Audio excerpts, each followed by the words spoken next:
মানুষ ভাবে ছুটির দিন মানে শুধু ঘুম আর আরাম, সারাদিন কিছু না করে শুয়ে থাকা। কিন্তু ধীরে ধীরে আমি বুঝতে শিখেছি ছুটির দিন শুধু শরীরের বিশ্রামের জন্য না, মনের বিশ্রামের জন্যও।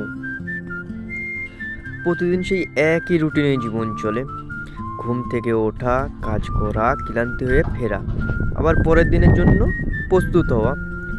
এই দৌড়ের মাঝে যেন কখন আমরা নিজেদের জন্যই বাঁচা ভুলে যাই।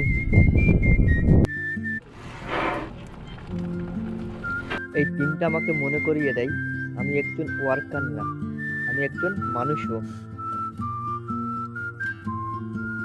আমারও বিশ্রাম দরকার, শান্তি দরকার, নিজের সাথে একটু সময়ও দরকার। তাই ছুটির দিনটা আমি চেষ্টা করি একটু ধীরে চলতে, একটু বেশি চারপাশ দেখতে, আর একটু নিজের কথা বেশি ভাবতে। ছুটির দিনটা খুব ভালো লাগে।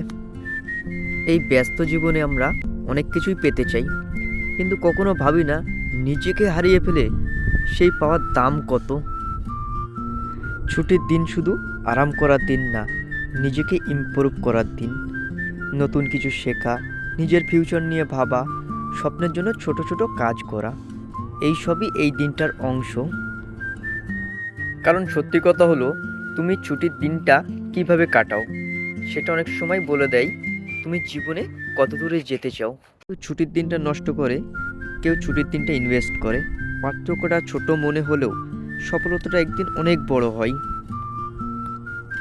তাই এখন আমি বুঝেছি, ছুটি মানে শুধু ঘুম না, ছুটি মানে নিজেকে নতুন করে গড়ে তোলা, নিজেকে সময় দেওয়া, মনকে শান্ত রাখা, আর আবার নতুনভাবে শুরু করার শক্তি নেওয়া।